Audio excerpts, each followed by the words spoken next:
Hello friends, call put सीखो के 5th episode में आपका स्वागत है।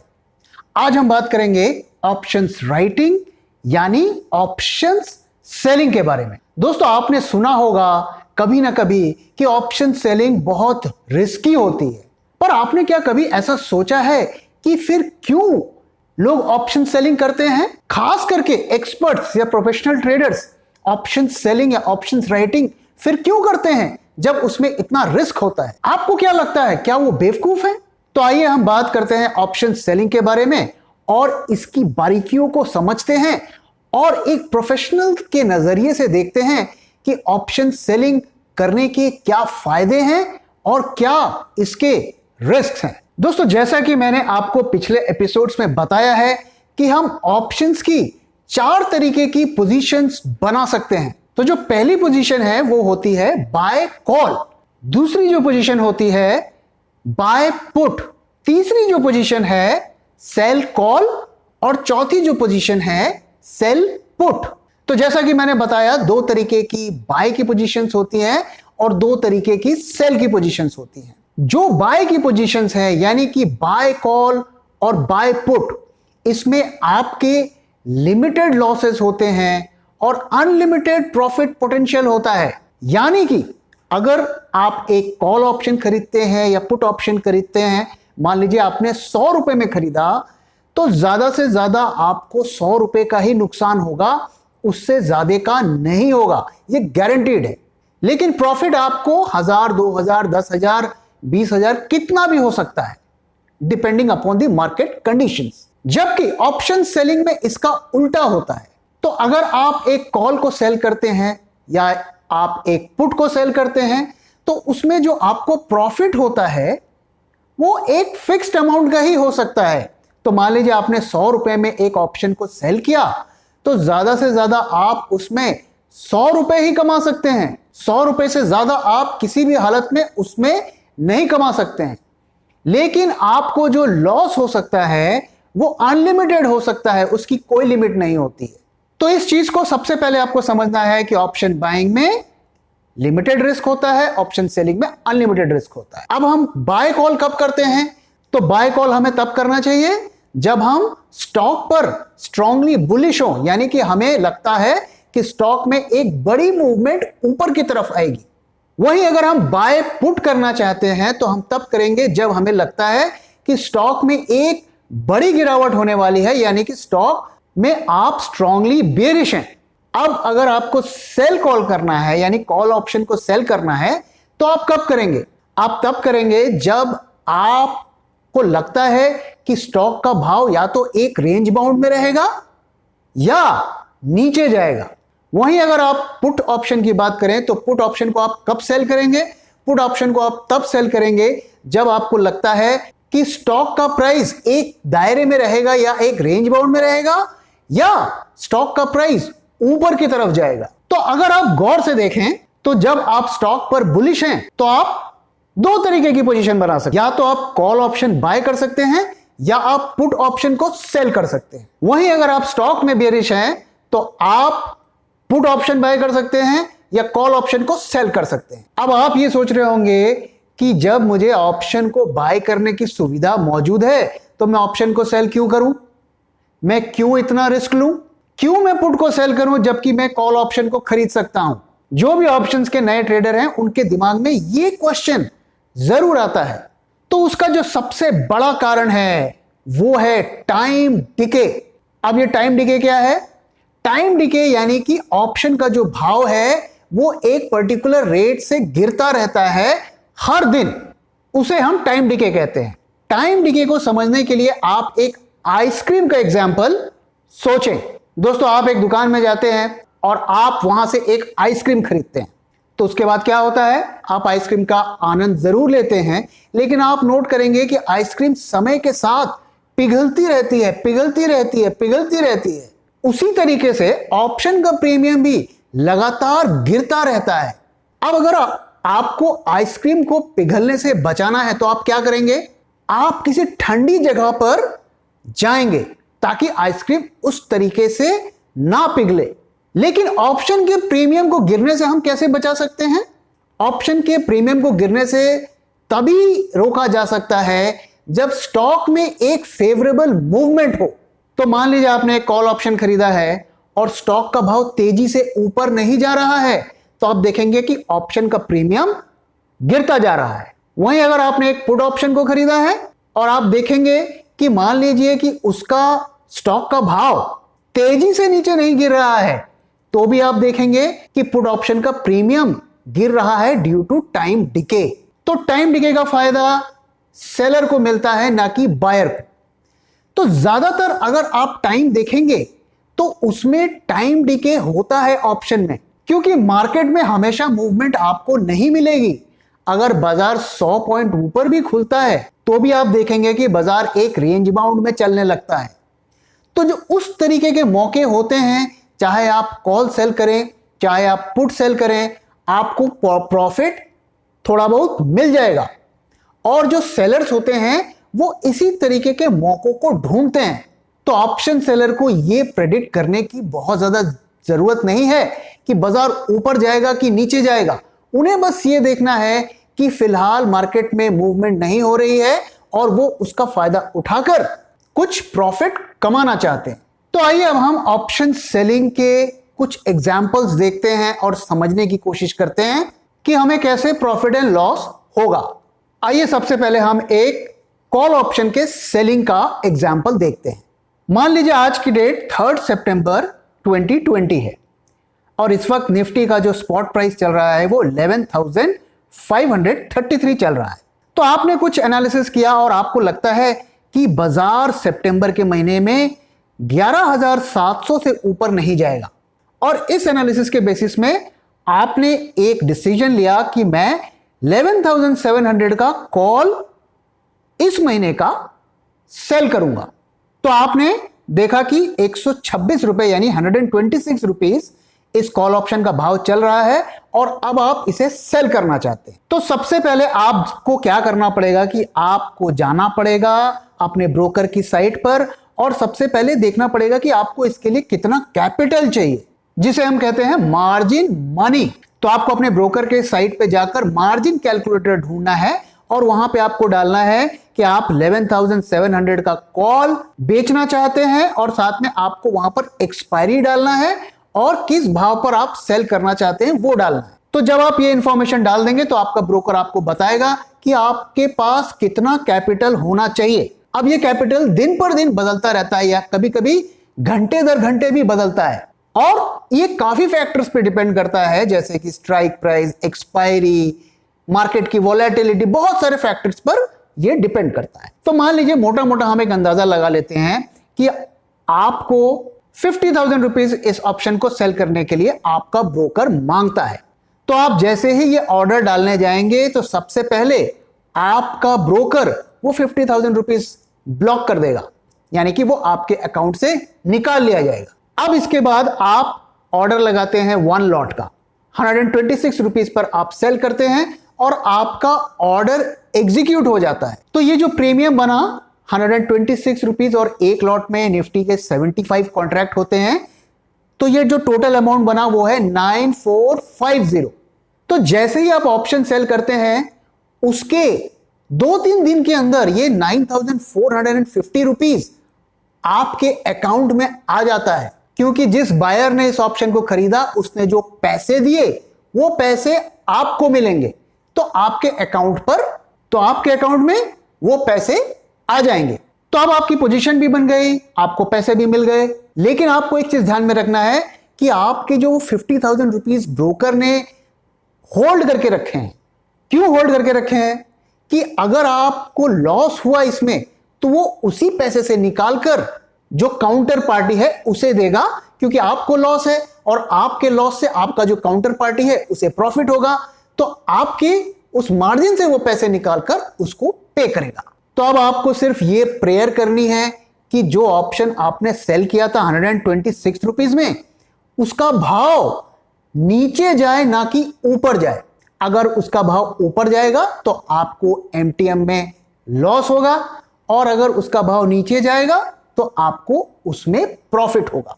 अब देखते हैं आपने ये पोजीशन 3 सितंबर को जब बनाई उसके बाद आने वाले दिनों में क्या हुआ।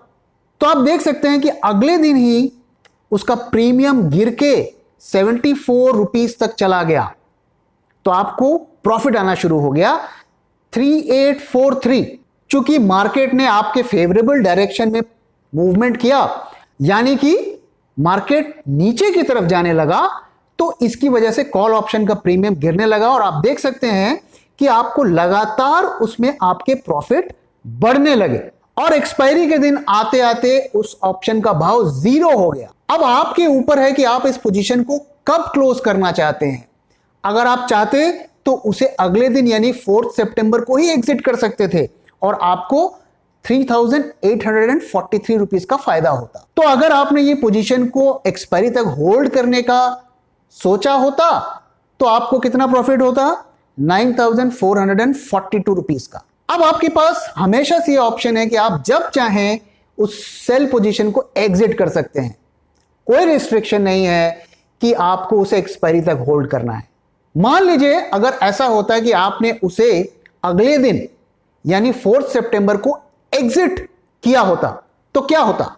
तो जैसा कि मैंने बताया, आपके 50,000 रुपीज ब्रोकर ने होल्ड किया हुआ है, 9450 रुपीज आपके बैंक अकाउंट में आ गए हैं। तो अगर आपको अगले दिन उसे एग्जिट करना होगा तो आपको क्या एक्शन लेना पड़ेगा, आपको उल्टी पोजीशन लेनी पड़ेगी। यानी पहले आपने कॉल को सेल किया था तो अब आपको कॉल को बाय करना पड़ेगा। तो जब आप बाय करेंगे उस वक्त का भाव क्या है, उस वक्त का भाव 7475 रुपीज है। तो करीब 5600 रुपीज आपके अकाउंट से निकाल लिए जाएंगे और जिसने भी आपको वो ऑप्शन इस वक्त आपको बेच रहा है उसको वो पैसे दे दिए जाएंगे और ब्रोकर ने जो आपका मार्जिन ब्लॉक किया हुआ था वो भी उसे आपको वो रिलीज करके वापस दे देगा और इस तरीके से आपकी पोजीशन 0 हो जाएगी। आपकी कोई ऑब्लिगेशन नहीं है, ब्रोकर की कोई ऑब्लिगेशन नहीं है और आपका अकाउंट सेटल हो गया। तो इस ट्रांजैक्शन में आपने क्या किया, आपने पहले ऑप्शन को बेचकर करीब 9,500 ले लिए और जब आपको एग्जिट करना था तो आपने 5,500 रुपए अपने अकाउंट से निकालकर सेलर को दे दिए। तो इसका जो नेट डिफरेंस हुआ वो कितना हुआ, 3843। ये आपका नेट प्रॉफिट रहा। आइए अब हम एक पुट ऑप्शन के सेलिंग का एग्जांपल देखते हैं। तो वंस अगेन हम उसी डेट का एग्जांपल लेते हैं। मान लीजिए आज 3 सितंबर 2020 है। निफ्टी स्पॉट इस वक्त 11,533 चल रहा है और आपको लगता है कि बाजार में तेजी रहेगी इस महीने और बाजार 11,300 से ऊपर ही रहेगा, नीचे नहीं जाएगा। आपने कुछ एनालिसिस करके यह डिसीजन लिया और आपने डिसाइड किया कि आपको पुट ऑप्शन को सेल करना है। उस वक्त जो रेट चल रहा था पुट ऑप्शन का 119 रुपीज था और लॉट साइज निफ्टी का 75 है। अब वंस अगेन आप पुट ऑप्शन को सेल करने जा रहे हैं। सबसे पहले आपको जाकर चेक करना है कि इसके लिए कितना मार्जिन चलेगा। हम मान लेते हैं कि 50,000 मार्जिन लगेगा। तो सबसे पहले ब्रोकर आपके 50,000 रुपीज आपके अकाउंट से ब्लॉक कर लेगा। इसके बाद आप 119 रुपीज में अपना सेल का ऑर्डर लगाते हैं और आपकी सेलिंग हो जाती है, ऑर्डर एग्जीक्यूट हो जाता है। ऑर्डर एग्जीक्यूट होने के 2 से 3 दिन के अंदर आपको 119 इंटू 75 यानी 8,925 रुपीज आपके अकाउंट में आ जाएंगे। अब अगले दिन आपको शॉक लग जाता है क्योंकि आपने सोचा था कि बाजार नीचे नहीं गिरेगा, लेकिन वो तेजी से गिरना शुरू हो जाता है। तो जब बाजार तेजी से गिरता है तो पुट का प्रीमियम बढ़ने लगता है और वो बढ़ के 197 रुपीज तक पहुंच जाता है। अब आपको पहले दिन से यहां पर देखिए लॉस होना शुरू हो जा रहा है। 197 जब प्राइस है ऑप्शन का तो आपका नेट लॉस 5,872 चल रहा है। अब अगर आप पोजीशन को क्लोज नहीं करते हैं, अपने स्टॉप लॉस को ऑनर नहीं करते हैं, तो आप देखिए आप उसमें लगातार अगले कुछ दिनों तक वो आपको घाटा दे रहा है। लेकिन अगर आप देखिए कि 10 सितंबर के बाद से चूंकि बाजार ऊपर चढ़ने लगा है तो पुट का प्रीमियम गिरने लगा है और चूंकि आपने पुट को सेल किया था तो आप चाहेंगे कि बाजार ऊपर जाए या निफ्टी ऊपर जाए और पुट का प्रीमियम गिरे और लकीली ऐसा ही होता है। और आप देखिए आपका प्रीमियम गिरना शुरू होता है और आप प्रॉफिट जोन में आ जाते हैं और 18 सितंबर तक सब कुछ ठीक चलता है। लेकिन एक बार फिर बाजार निफ्टी नीचे गिरने लगता है और पुट का प्रीमियम फिर बढ़ने लगता है। और अगर आप 24 तारीख को देखें तो बाजार तेजी से गिरता है और पुट का प्रीमियम 490 रुपीस तक चला जाता है और आपको हेवी लॉस हो जाता है। आप देख सकते हैं कि अगर आपने पोजीशन टाइमली क्लोज नहीं की होती तो आपको 27,000 रुपीस का लॉस हो जाता।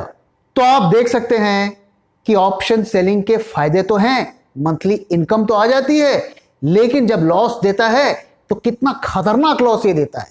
तो आइए अब मैं आपको बताता हूं कि प्रोफेशनल्स लोग कैसे ऑप्शन सेलिंग करते हैं। सबसे पहले वो एक रेंज का अंदाजा लगाते हैं कि इस सीरीज में या अगले 5 दिन या अगले 10 दिन तक मार्केट कितना ऊपर या कितना नीचे जा सकता है।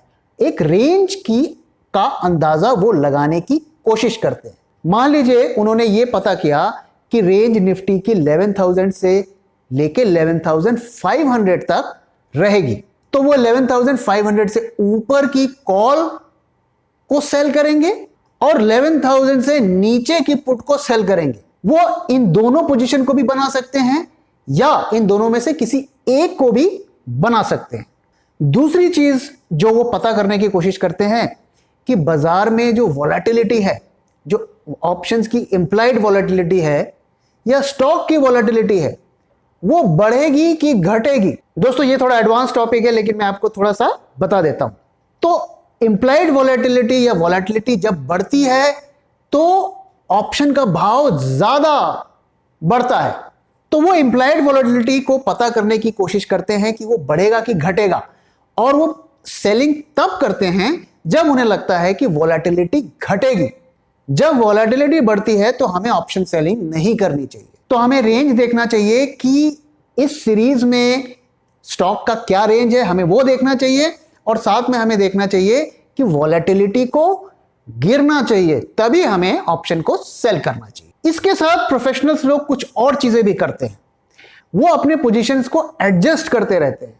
मान लीजिए उन्हें लगता है कि हमने जो लेवल सोचा था प्राइस शायद उससे ऊपर चला जाएगा, तो वो फिर कुछ नए ऑप्शंस को सेल करके अपने रिस्क को मैनेज करते हैं।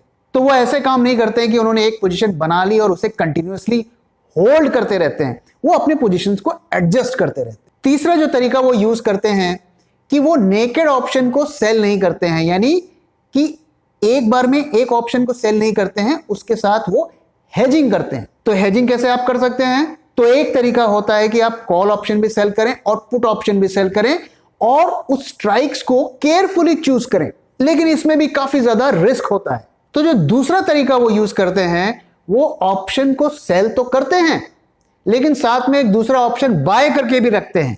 तो मान लीजिए उन्होंने एक ऑप्शन को सेल किया जिसका भाव 150 रुपीज था, और साथ में उन्होंने एक ऐसे ऑप्शन को बाय किया जिसका प्रीमियम उससे कम है, यानी कि मान लीजिए 100 रुपीज है।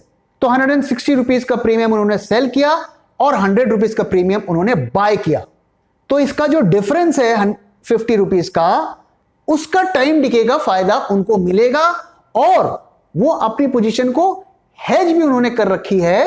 तो अगर कुछ अनवांटेड मार्केट में मूवमेंट हो जाती है या डेवलपमेंट हो जाती है तो वो प्रोटेक्टेड है। तो आइए दोस्तों अब इस बारे में बात करते हैं कि एज ए न्यू कमर आपको ऑप्शन सेल करना चाहिए या नहीं करना चाहिए। देखिए दोस्तों, अगर आप ऑप्शंस को लेके सीरियस हैं और लंबे समय तक ऑप्शंस में काम करना चाहते हैं तो सेलिंग तो आपको करनी पड़ेगी, उसका एक्सपीरियंस आपको लेना पड़ेगा।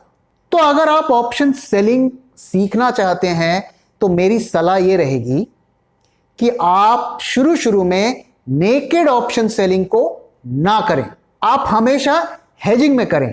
जैसा कि मैंने बताया, आप एक ऑप्शन को सेल करिए जिसका प्रीमियम ज्यादा हो और साथ में एक ऑप्शन को बाय कर लीजिए। तो इससे आपका रिस्क कवर हो गया, आपको एक लिमिट से ज्यादा का इसमें लॉस नहीं होगा। ऐसा करके आप ऑप्शन सेलिंग का एक्सपीरियंस पा सकते हैं without taking too much risk. अगर आप नेकेड ऑप्शन सेलिंग को आजमाना चाहते हैं तो मेरी सलाह यह रहेगी कि इंट्राडे में उसे ट्राई करें और पोजीशन को तब बनाएं जब बाजार आपको लग रहा है कि एक दायरे में चल रहा है।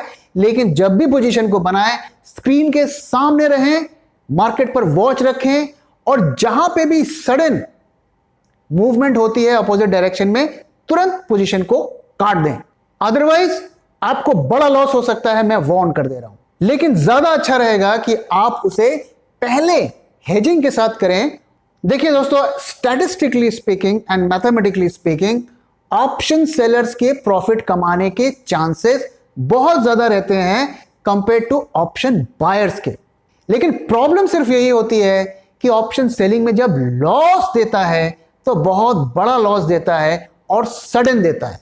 तो जब तक आप एक्सपीरियंस नहीं है, जब तक आप ऑप्शंस के रिस्क को नहीं समझते हैं, जब तक आप मार्केट के मूवमेंट को नहीं समझते हैं, तब तक नेकेड ऑप्शन सेलिंग ना करें। तो दोस्तों, इसी के साथ मैं ऑप्शन सेलिंग का वीडियो यहां पे खत्म कर रहा हूं। दोस्तों, ऑप्शन सेलिंग एक एडवांस्ड टॉपिक है और इसे 20-25 मिनट के वीडियो में पूरी तरीके से समझाना संभव नहीं है। तो ये एक इंट्रोडक्शन था ऑप्शन सेलिंग का और हमने एक अटेम्प्ट किया आपको समझाने का और बताने का कि प्रोफेशनल्स ऑप्शन सेलिंग को किस नजरिए से देखते हैं।